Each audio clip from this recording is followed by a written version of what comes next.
Sua Excelência, Chefe de Estado-Maior da Força Armada Alemã, Chefe de Estado-Maior da Armada, Almirante Gouveia e Melo, Sua Excelência, o nosso Doutor Jorge Santos, Ministro do Mar de Cabo Verde, Sua Excelência, o Senhor Augusto Veiga, Ministro da Cultura de Cabo Verde, Sua Excelência, Senhor Presidente da Câmara de Cascais, Carlos Carreiras, senhores embaixadores, senhores oficiais da Marinha, digníssimos convidados, muito bom dia. Em nome da Fundação Carlos Albertino Veiga e parceiros, damos as boas-vindas ao Ocean Summit, uma visão para o mundo. Esta cimeira tem como objetivo reunir líderes, especialistas, investigadores, defensores dos oceanos de todo o mundo para construírem soluções e debaterem sobre o futuro dos nossos oceanos. O evento proporcionará uma plataforma interativa para os participantes partilharem ideias e contribuírem para enfrentar os desafios prementes que os nossos mares enfrentam. Para o discurso da abertura e da inauguração, convido ao púlpito Delmira Veiga, da Fundação Carlos Albertino Veiga.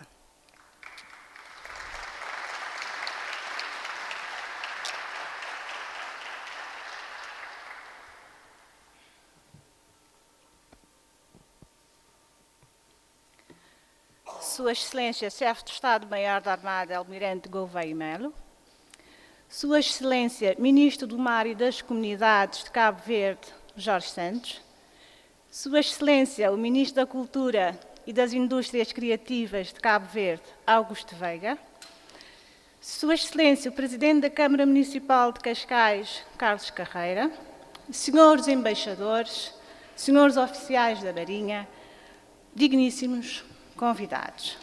Sejam todos bem-vindos. É com um enorme prazer e com o coração cheio de gratidão que, em nome da Fundação Carlos Albertino Veiga, damos início a este Ocean Summit, que abraça algo tão presente nas nossas histórias.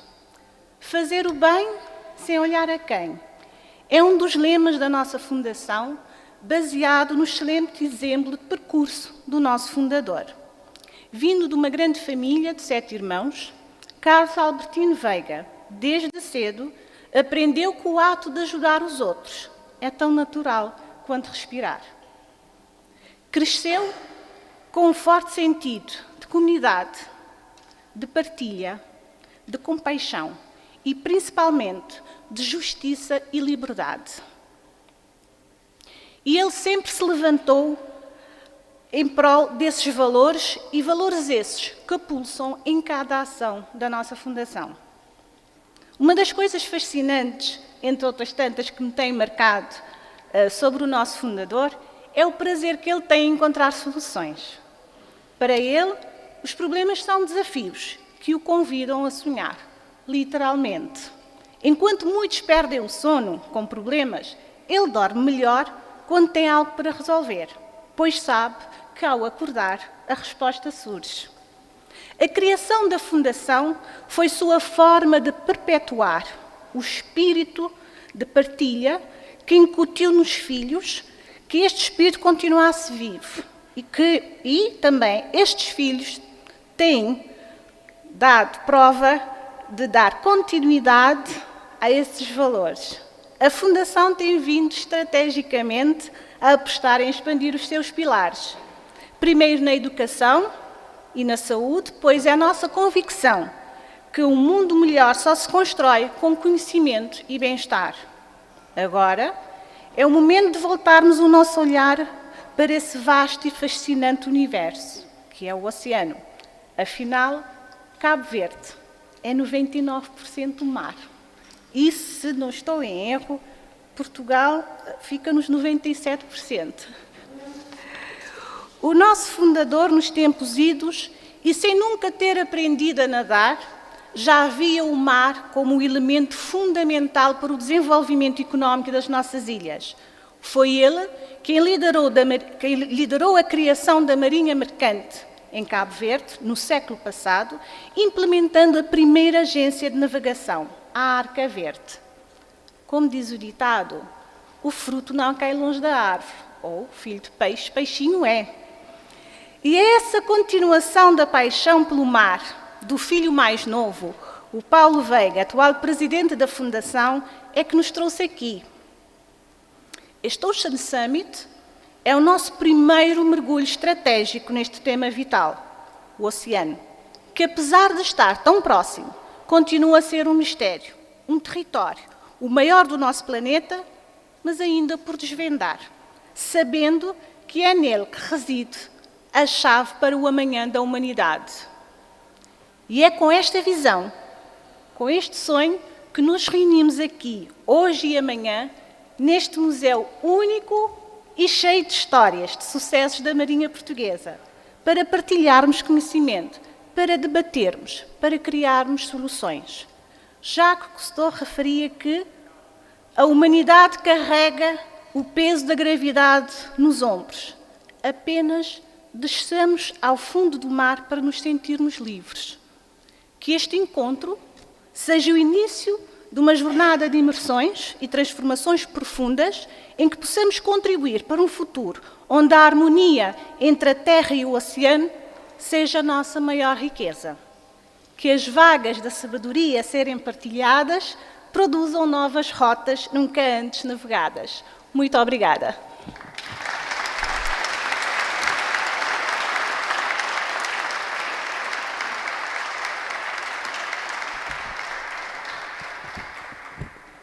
E é com muita morabeza também que convido aqui ao púlpito o Sr. Presidente da Câmara de Cascais, o Sr. Carlos Carreiras.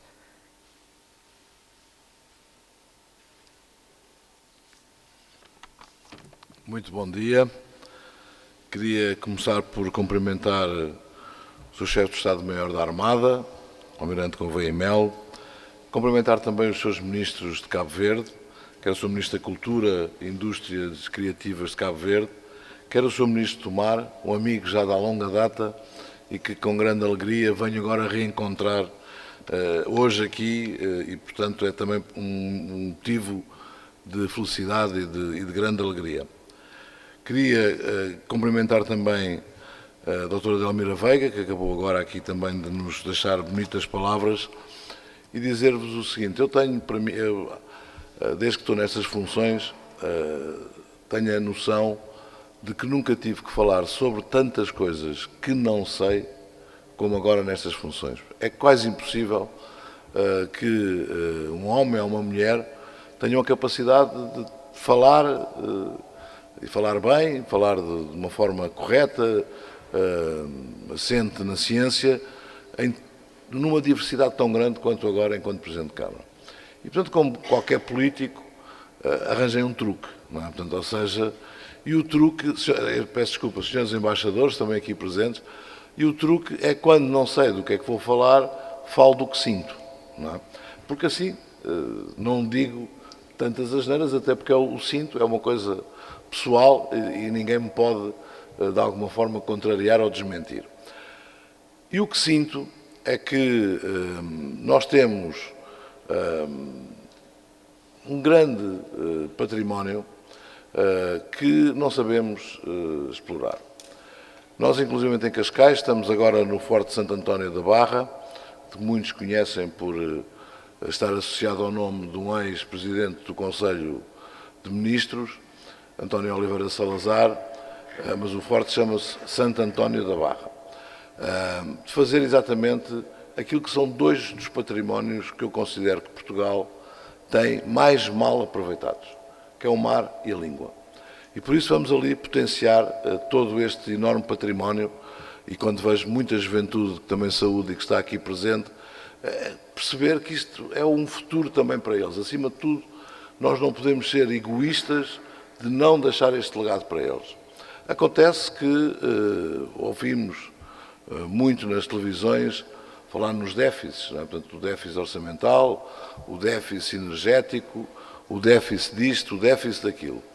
Mas o maior déficit para mim que Portugal tem neste momento é o déficit da ambição. nós deixámos de ser ambiciosos. Não temos uma perspectiva que herdámos, ou devíamos ter herdado, dos nossos antepassados e termos a capacidade de, no século XXI, projetarmos o próprio país para o futuro.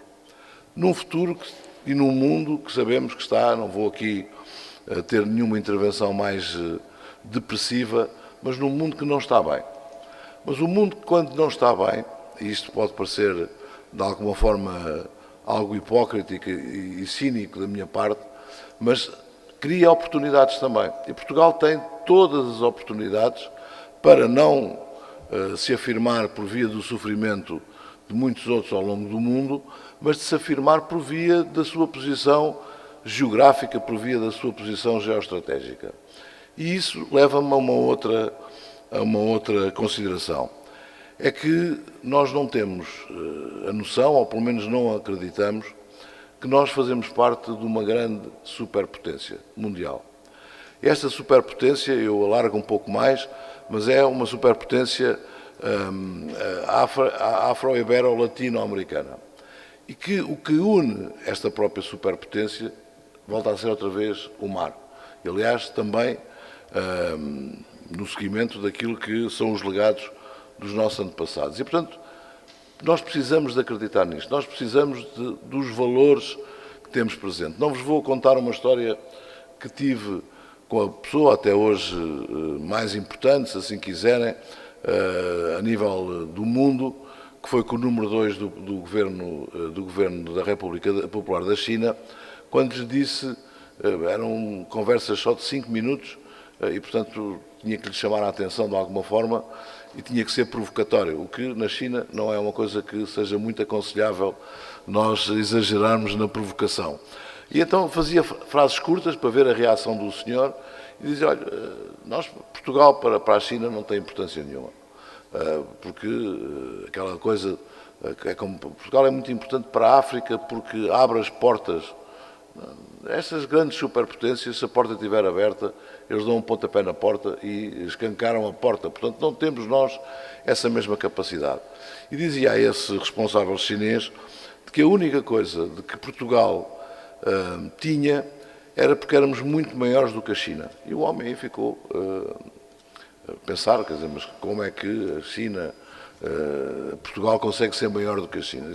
Se nós considerarmos o território marítimo de Portugal, já agora a China não tem mar, portanto, e o pouco mar que tem anda a competir com outros vizinhos da região, nós somos muito maiores do que a China, considerando o nosso património, o nosso território marítimo com o nosso território continental.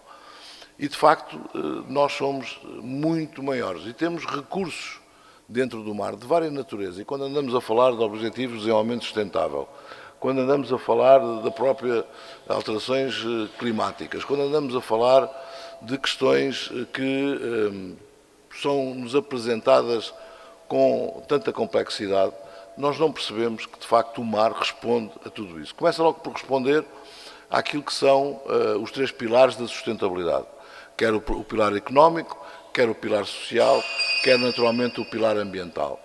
A nível de recursos, nós temos recursos também de toda a ordem, de toda a natureza, que não estão ainda suficientemente aproveitados. E, ainda para mais, estamos colocados num oceano, que é um oceano estratégico, que é o Oceano Atlântico, em que a maior parte do Oceano Atlântico fala português. Quer o Atlântico Norte, em que, com a extensão da plataforma continental portuguesa, nós ocupamos grande parte do Oceano Atlântico Norte, quer no Oceano Atlântico Sul, muito especialmente pelo lado do Brasil até ao Pico de São Paulo, que é basicamente quase a meio do próprio Oceano Atlântico Sul, quer depois com a parte dos nossos parceiros, amigos, familiares de África, ou atlânticos, como há pouco estávamos a conversar, que têm esta capacidade e com o apoio que também Portugal tem dado no reconhecimento das plataformas continentais, acaba por ocupar a outra metade que o Brasil não ocupa. Portanto, está na altura, de facto, e neste caso tem que ser os políticos, a assumirem este valor estratégico português, de terem ambição que corresponda a este enorme património que nós temos, de forma a que os jovens nesta relação de linguagem entre aqueles que já cá passaram e aqueles que cá estamos e transmitir para os futuros, de facto, nesta conversa intergeracional, de os futuros acreditarem que estão num país, que estão numa superpotência que é das maiores do mundo, que é das melhores do mundo e que tem no mar um recurso inesgotável. Por isso mesmo fica mais este alerta. Eu ando nisto já há muitos anos a falar sobre o mar e eu fico muito frustrado porque todos falam no mar. Parece ser o Omar Xerife. Porque depois, quando chega à parte final, não há uma consequência em relação àquilo que cada um diz defender e que cada um diz que está comprometido. Podia amassar-vos com uma série de iniciativas que desenvolvemos em Cascais, mas continuamos de uma forma teimosa, hoje diz resiliente, a continuar a apostar que este é um património grande, até por uma questão quantitativa, que é mais a minha área, é de números, Cascais é 100 vezes maior no mar do que é em terra. Ora, se somos 100 vezes maiores no mar do que é em terra, isto para quem tem alguma sensibilidade de economia, pode raciocinar que se nós aproveitarmos apenas 1% do nosso território marítimo, estamos a duplicar a riqueza do próprio conceito de Cascais. Portanto, só isto valeria para dar um impulso para que, de facto, apostemos de uma forma efetiva no próprio mar, e isso é algo que levarei pela aprendizagem que tive com um grande português, que foi o professor Hernani Lopes, que se bateu e foi daqueles que primeiro colocou na agenda política também esta importância estratégica do mar. Por isso, que seja também aqui mais um fator de motivação para todos nós, de sermos verdadeiramente, sentirmos convocados para defender e para projetar este enorme património que a tal superpotência tem e que naturalmente Portugal também tem, que encontra, e Cabo Verde então, tem também, e que encontra no mar essa forma de se projetar em termos futuros, para bem dos nossos povos, para bem da condição de vida e até da construção de projetos de felicidade para os nossos próprios povos. Muito obrigado pelo convite.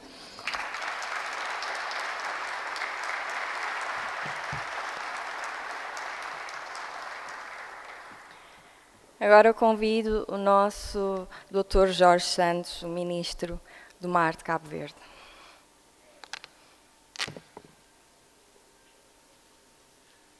Muito obrigado, Sr.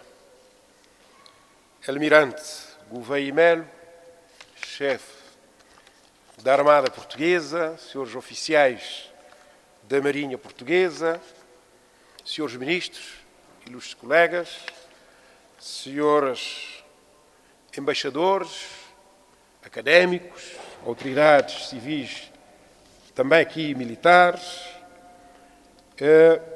As minhas primeiras palavras são de agradecimento pelo convite da Fundação Carlos Albertino Veiga, ilustre cabo-verdiano que dedicou e tem dedicado a sua vida à causa do próximo. Só quem não conheceu ou que não conhece esta personalidade é que não valoriza a dimensão humana e nas relações que teve com os cabo-verdianos, com todos quantos privaram com ele, dedicando parte e muita energia à causa dos outros, pelo que o seu amor e a sua dedicação aos oceanos, a tudo o que seja transportes marítimos e toda a economia marítima, hoje, a economia azul, é facto. Por isso, eu agradeço vivamente ao Dr. Paulo Veiga, filho do Albertino Veiga, o convite e de nós estarmos aqui, através da Fundação, para termos esse olhar aos oceanos, não é? E falar dos oceanos. Porque Cabo Verde, falar de Cabo Verde, é falar dos oceanos. nós somos o mar, não é? Como aqui já se disse, Cabo Verde é um país africano, mas um país atlântico e um país insular e do mar. Por isso, é com esta satisfação que cá estou, enquanto Ministro do Mar, em representação do Governo de Cabo Verde, para dialogarmos e falarmos também sobre os oceanos. E o Sr. Cousteau, à entrada, cumprimentando-me, ele disse uma frase interessante, que Cabo Verde é um guardião do Atlântico. É um guardião do Atlântico. Outro já teria dito que Cabo Verde é o farol do Atlântico. Mas eu estou em crer que sim. Essas pequenas ilhas no meio do Atlântico, nós estamos aqui, lá, para conviver, mas também para guardarmos esse Atlântico que é nosso.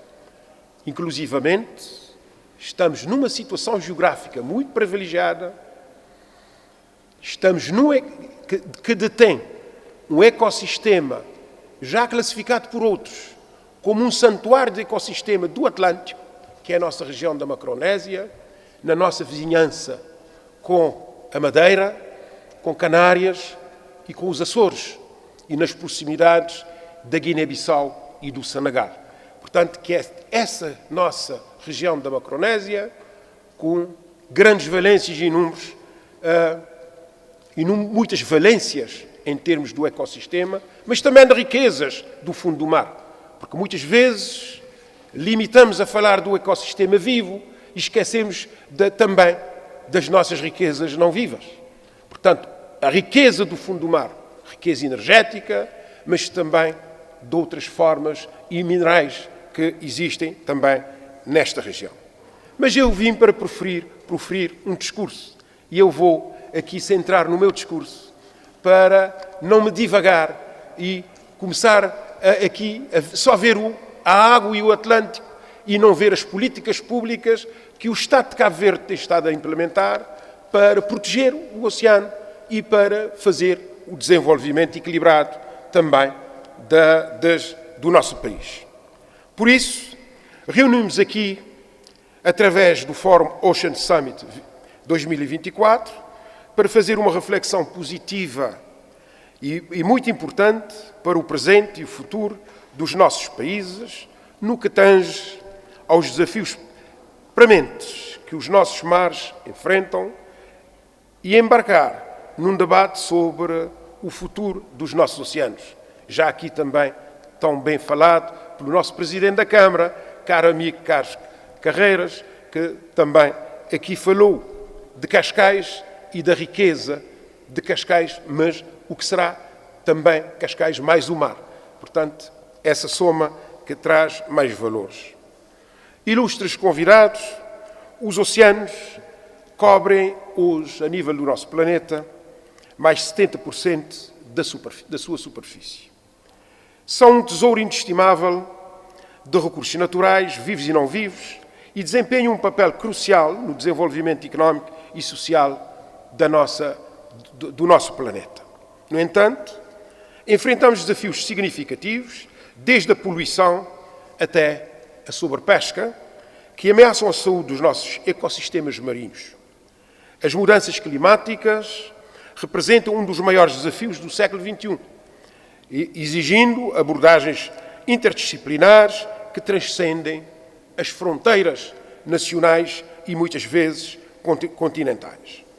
A regulação climática e a mitigação de eventos extremos são essenciais para a estabilidade ambiental global e a preservação de ecossistemas naturais é vital para manter esse equilíbrio a nível dos nossos oceanos.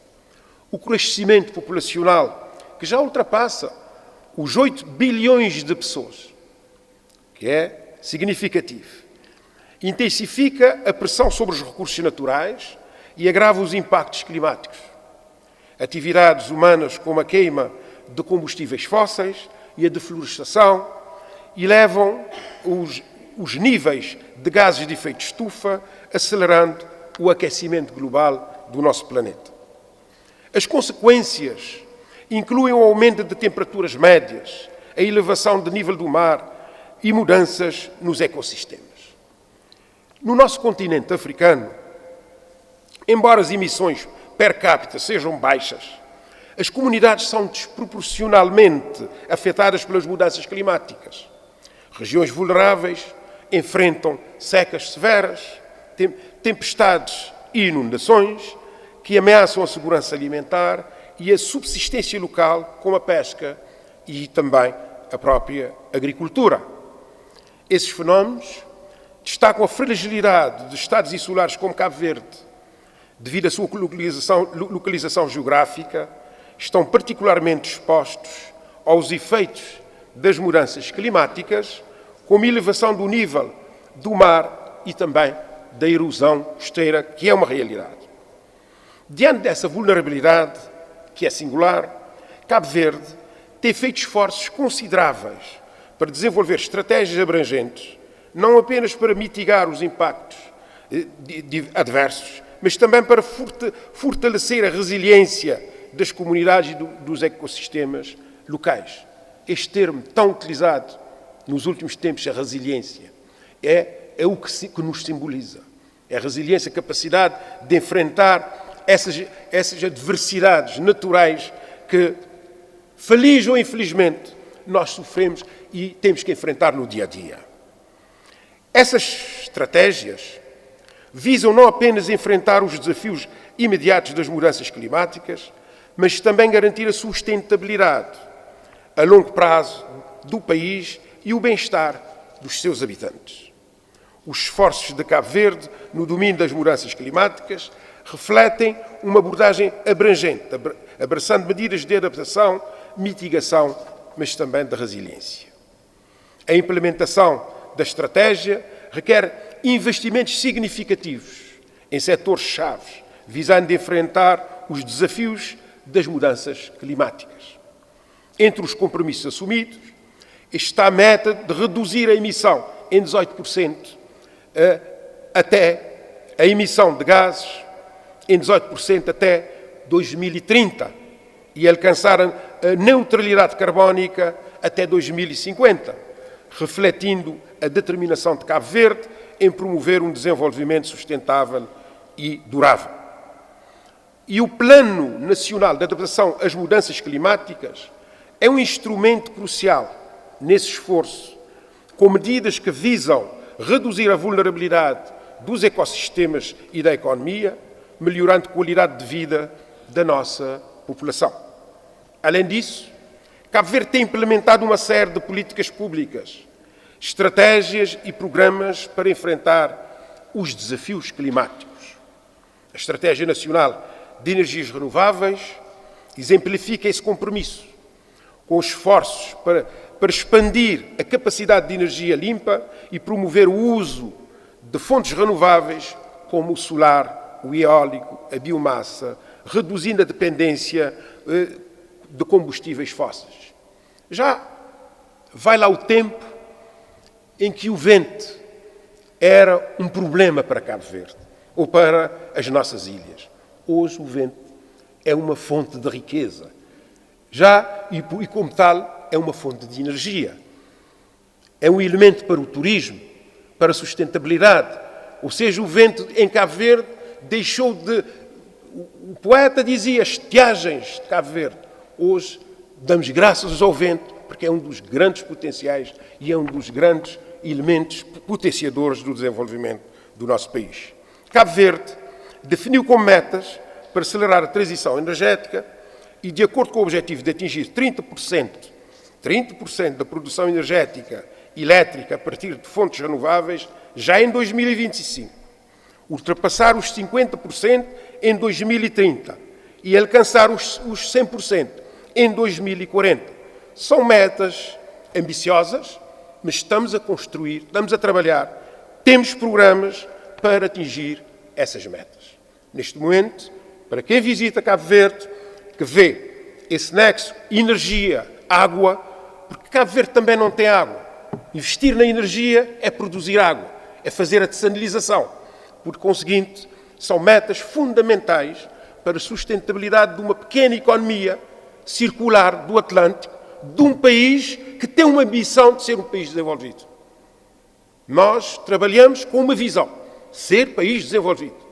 E é com isto é que nós definimos essas metas e que fechamos também, porque isso é preciso trabalho, é preciso investimento, é preciso ciência, é preciso governança. O país também adota uma abordagem global, através do Plano Nacional de Ação para o Ambiente, que estabelece diretrizes para a gestão sustentável dos recursos naturais e a proteção de ecossistemas vulneráveis. É de referenciar a iniciativa inédita de Cabo Verde de converter a sua dívida pública, em investimentos no Fundo Climático e Ambiental. É uma ousadia, foi uma ousadia de Cabo Verde, mas também de Portugal. De Cabo Verde em ter proposto e Portugal em ter aceito. E hoje, esta ousadia e esta iniciativa já é discutida no quadro das Nações Unidas, no quadro internacional, e muitos outros parceiros estão a alinhar com essa estratégia inovadora de Cabo Verde, dos países converterem a sua dívida pública em fundo para projetos sustentáveis que visam o equilíbrio e defesa e cuidar do meio ambiente. Para mitigar os impactos de eventos climáticos extremos, como secas e tempestades tropicais, Cabo Verde implementou o Programa de Gestão de Riscos de Desastres, incluindo medidas de prevenção, preparação e respostas, com o objetivo de minimizar danos e proteger comunidades e ecossistemas. Esse esforço reflete o comprometimento de Cabo Verde em enfrentar os desafios climáticos, garantindo a preservação de recursos naturais e a resiliência das comunidades em um cenário muito incerto. Minhas senhoras e meus senhores, somos um país insular, atlântico e tropical, com uma situação estratégica importante, localizado no cruzamento de várias rotas oceânicas, América, África, Europa, Ásia. O mar da nossa zona económica exclusiva, cabo-verdiana, tem uma dimensão de 734.265 km² e representa não 99%, mas 99,3% mais para sermos precisos, 99,3% do território cabo-verdiano. Isto quer dizer que somos mar. Temos que amar o nosso mar, temos que proteger esse mar e cuidar desse mar. Porque se nós não protegermos o oceano e sermos os guardiões do oceano, portanto, estamos a posicionar contra o próprio país, os próprios cabo-verdianos e a possibilidade de nós desenvolvermos. Por isso somos um país do mar. É neste cruzamento das rotas que está a virtude e o potencial para o desenvolvimento económico, social e ambiental. O nosso mar é fonte de crescimento económico, que constitui para a segurança alimentar, o emprego, a mobilidade de pessoas e bens, entre outras possibilidades. E eu ousaria aqui até dizer, na governança dos nossos mares, do nosso Atlântico, nós no Atlântico Médio, Portugal aqui no Atlântico Norte, eu ousaria mesmo dizer que temos que fazer um upgrading e sermos audazes e inovadores na forma de definir o que é que nós queremos.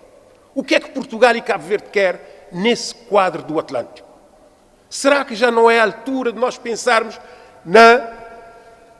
de nós partilharmos as nossas próprias soberanias em prol da melhor gestão desse oceano? É a pergunta que eu deixo aqui para o debate. Porque Cabo Verde tem as suas relações internacionais, Portugal também tem as suas relações internacionais, está na Europa, nós estamos em África. Temos as relações com os Estados Unidos, com o Brasil e com a América Latina. E não é momento também de pensarmos qual é a melhor governança que nós temos que fazer para o nosso Oceano Atlântico, principalmente. E aqui, Portugal e Cabo Verde, o grande Portugal e o pequeno Cabo Verde, nós conjuntamente seremos ainda maiores. Por isso, aí é que eu me situo apresentando esta ideia para o debate sobre a questão da partilha de soberania. e fazer projetos conjuntos e encarar o mar e o Oceano Atlântico de forma conjunta. Com certeza que Cabo Verde, das últimas reflexões que nós temos vindo a fazer e dos ciclos de planeamento, nós chegamos a uma estratégia nacional do mar. No ano passado, nós aprovamos a nossa estratégia nacional do mar. E neste momento, estamos a implementar essa estratégia nacional do mar. E é uma estratégia ousada também.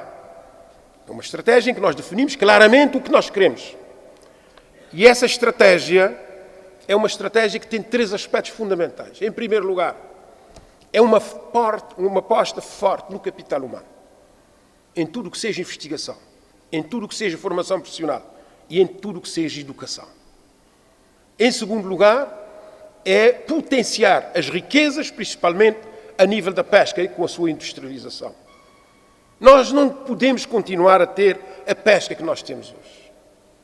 Temos que industrializar, temos que transformar a pesca e a transformação, e a sua transformação em valor acrescentado. Mas também temos que associar à aquacultura. Cabo Verde está a dar passos também na área da aquacultura, como forma de complementar, como complemento da ação da pesca a nível nacional. E, em terceiro lugar, é a modernização das infraestruturas e dos transportes marítimos. Temos aqui as nossas instituições todas, aqui representadas, o pessoal do Ministério do Mar, as empresas, a ENAPOR, que é a empresa concessionária dos portos de Cabo Verde, temos o Instituto Marítimo de Cabo Verde, que ocupa da investigação, temos todas essas instituições que velam e que estão a desenvolver projetos, mas também contamos com parcerias fortes da Iniciativa Europeia do Global Gateway. Temos também a parceria com os Estados Unidos no quadro do Millennium Challenge Corporation. Temos a parceria com o Banco Africano de Desenvolvimento. Temos a parceria com o Banco Europeu de Investimentos. Todos parceiros de desenvolvimento que estão a associar aos programas e projetos para nós desenvolvermos e transformarmos a economia marítima de Cabo Verde em economia azul. E este é o elemento que nós trazemos aqui também para o debate. E como já vou longo, eu queria terminar reafirmando o compromisso de Cabo Verde com a proteção dos oceanos e a promoção de iniciativas que garantam sua sustentabilidade. Juntos, podemos enfrentar os desafios que se avizinham e assegurar que os oceanos continuam a ser uma fonte de vida e de recursos para as futuras gerações. Essas últimas 3 semanas, nós participamos, e muitos de nós que estão aqui, em 3 grandes fóruns sobre os oceanos. Em Tanger, em Marrocos, sobre o Africa Ocean Week, em Tanger, aqui perto no Marrocos. Na semana passada, no Fórum Global dos Oceanos, em Qingdao, na China. E hoje estamos aqui em Lisboa, neste Ocean Summit, uma visão para os oceanos. Na próxima semana estaremos no Cabo Verde Ocean Week, sempre com a mesma reflexão e sempre com o mesmo objetivo. O que fazer, como sensibilizar, como implicar as comunidades e as pessoas na proteção dos nossos oceanos. Porque proteger oceanos é, com certeza, garantir a continuidade, garantir o bem-estar e a sobrevivência da humanidade. Muito obrigado pela vossa atenção.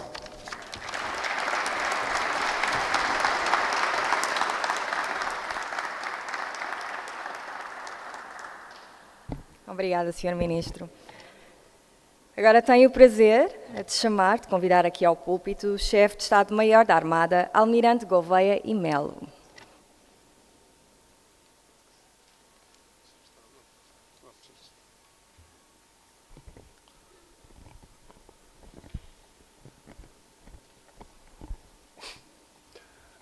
O problema de ser alto.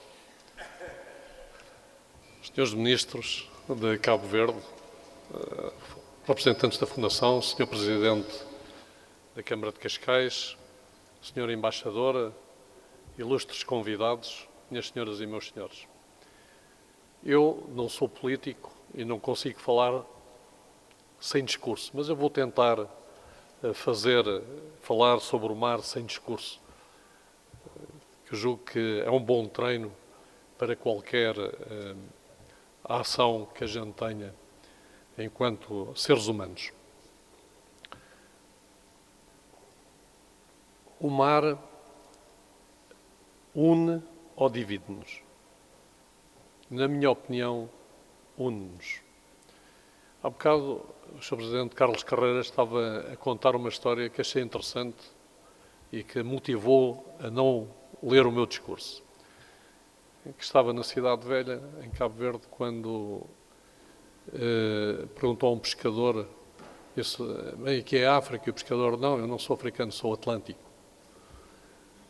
Isso reflete muito uma perspectiva muito interessante, porque nós continuamos a pensar com modelos de raciocínio antiquados.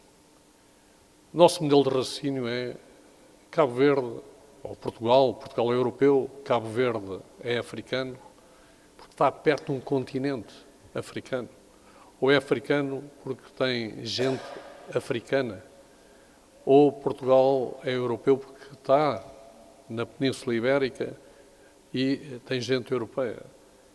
Isso eu diria que é quase um quadro mental antigo, em que nós olhamos para o que é fácil, por exemplo, a cor da pele, em vez de olharmos para o que é difícil, mas realmente importante, que são os nossos desafios comuns, as nossas oportunidades comuns.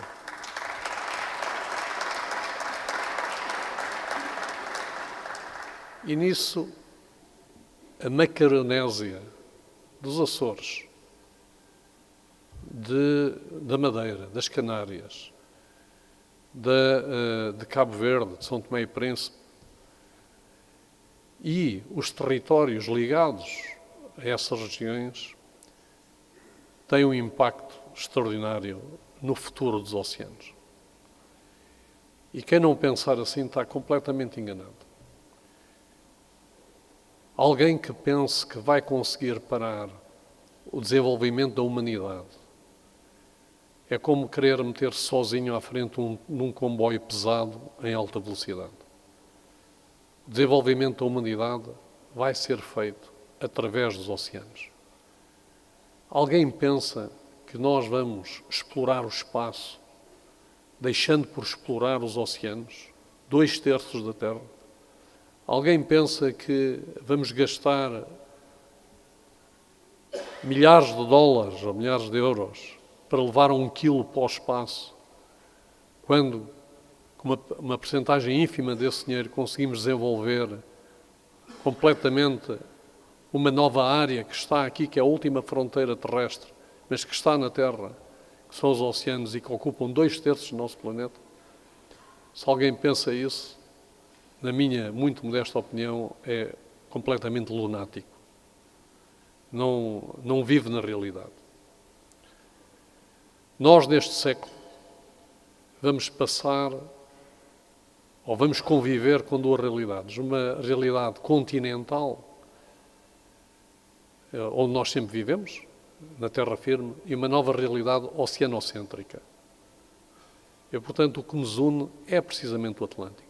Porquê é que eu falo da África, da Europa, da América do Norte? Porquê é que eu não falo do Oceano Atlântico? E de todos os países que estão no Oceano Atlântico, que são uma rede fortíssima, económica. E porquê é que nós não desenvolvemos isso? Porquê é que, por exemplo, o transporte marítimo está tão pouco desenvolvido em Portugal, em Cabo Verde, no Brasil? Não faz sentido. Nós podemos mudar a topologia do transporte marítimo através dos nossos territórios. Mas não. É como se o transporte marítimo tivesse de fazer um círculo muito grande sem passar pelos nossos territórios. Não faz sentido. Quando falo de transporte marítimo, falo de comunicações, de fibra óptica. Falo de outras oportunidades que estão cada vez a aparecer mais fruto do desenvolvimento humano. Eu tenho a convicção plena, convicção total, que neste século o ser humano vai criar e vai explorar o mar, povoando pela primeira vez. Uma verdadeira colonização, não no mau sentido, uma verdadeira colonização do mar. Os primeiros sinais disso já estão a acontecer. Começámos a explorar a alta profundidade o petróleo e o gás. Já não se conseguiam ancorar as plataformas, portanto as plataformas são flutuantes e no futuro havemos ter cidades flutuantes em sítios estratégicos no meio do mar, nos cruzamentos das linhas de comunicação ou das linhas geoestratégicas mais importantes, como aconteceu em terra. Nós estamos a passar de uma fase de nomadização para uma fase de sedentarização no mar. O que aconteceu em terra está a acontecer na nova fronteira que é o mar. O que é que aconteceu em terra? Nós, enquanto seres humanos, geneticamente, somos praticamente iguais ao que somos hoje há mais de 1 milhão de anos. Mas só nos últimos 30 mil anos é que demos um salto civilizacional e tecnológico gigantesco. Isso coincidiu com o quê? Com o facto de nos tornarmos sedentários. Nós ainda somos hoje nómadas no mar, mas tenho a certeza absoluta que nos tornaremos sedentários dentro de pouco tempo. Qual é o problema de Portugal, que é comum a Cabo Verde, numa dimensão multiplicada, mas o problema é o mesmo. Temos um território físico exíguo, portanto terrestre, uma população exígua e dificuldades tremendas de nos afirmar nesse espaço que é o espaço continental. Porque nós não vemos e não conseguimos perceber a importância do espaço marítimo. Ainda não conseguimos perceber. Falamos, como diz o Sr. Presidente Carlos Carreiras, falamos sobre muita coisa, mas depois não operacionalizamos, não transformamos isso em valor. E esse valor será cobiçado também. E nós temos que ter cuidado para que quando esse valor se transformar e se tornar uma realidade, as nossas capacidades exíguas não nos metam num dilema extraordinário, que é perdermos o comboio ou afunilarem-nos as nossas capacidades e perspectivas estratégicas. Daí, quanto mais cedo nos consciencializarmos do problema, nos prepararmos para enfrentar estes desafios e nos unirmos, não porque somos africanos ou europeus, mas porque somos atlânticos, porque temos o mesmo problema, temos os mesmos desafios e queremos todos prosperar e dar uma vida melhor às nossas populações, dando também segurança a essas mesmas populações. Isso é que é verdadeiramente o desafio. E esse desafio diferencia Portugal de muitos países europeus, como diferencia Cabo Verde de muitos países que estão no interior da África. Une-nos mais. Portugal e Cabo Verde estão muito mais unidos do que Portugal está unido a um país no centro da Europa ou Cabo Verde a um país no centro da África. É uma visão quase que rássica, não é? Quer dizer, é porque eu estou unido porque tenho a mesma cor. Quer dizer, isso é simples demais. Não é isso. A cultura portuguesa é muito mais transversal e une-nos muito mais a nós que estamos aqui do que outra coisa qualquer. E nós temos é que saber desenvolver isso com todos os outros. Portanto, nós não somos exclusivos, nós temos de ser inclusivos, trazendo os outros parceiros, os nossos parceiros europeus, os nossos parceiros africanos, a esta realidade que é o Atlântico, onde nós aí somos centrais na tal relação oceanocêntrica. Para terminar, vou só referir um cuidado. É que o oceano é realmente o grande preservador do clima.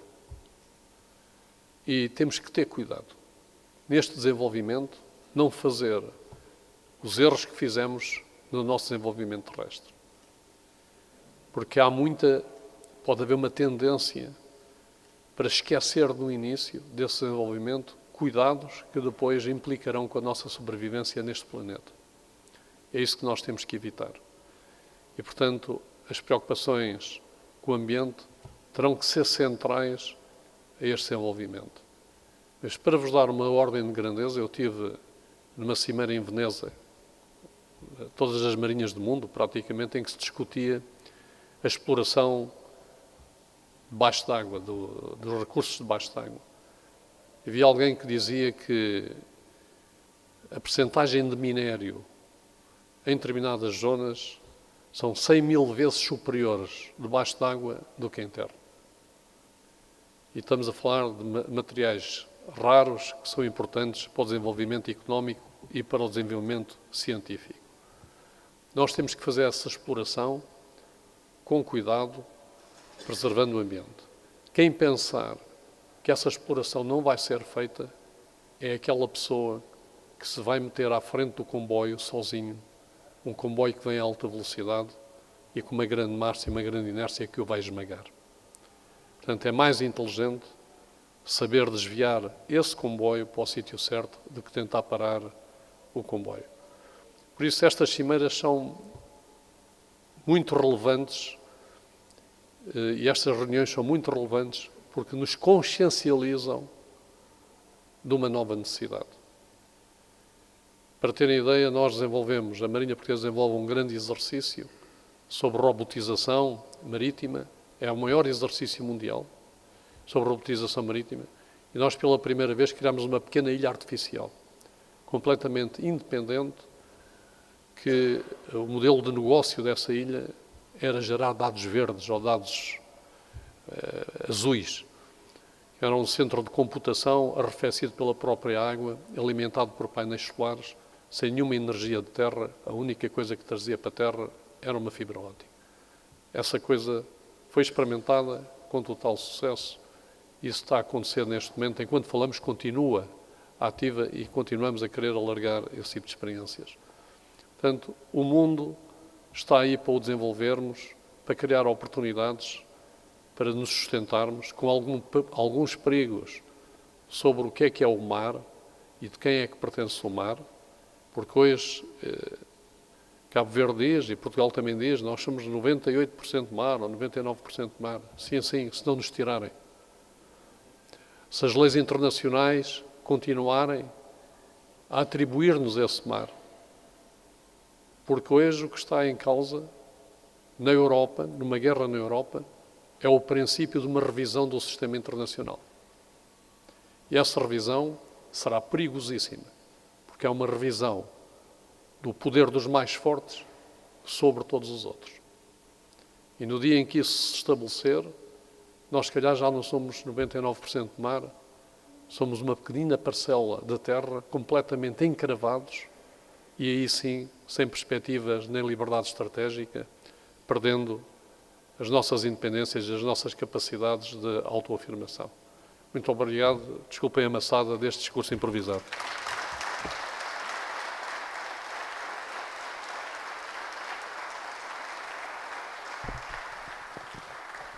Vamos alterar ligeiramente a programação. Convido a todos para um coffee break de 10 minutos somente e voltamos para o primeiro painel.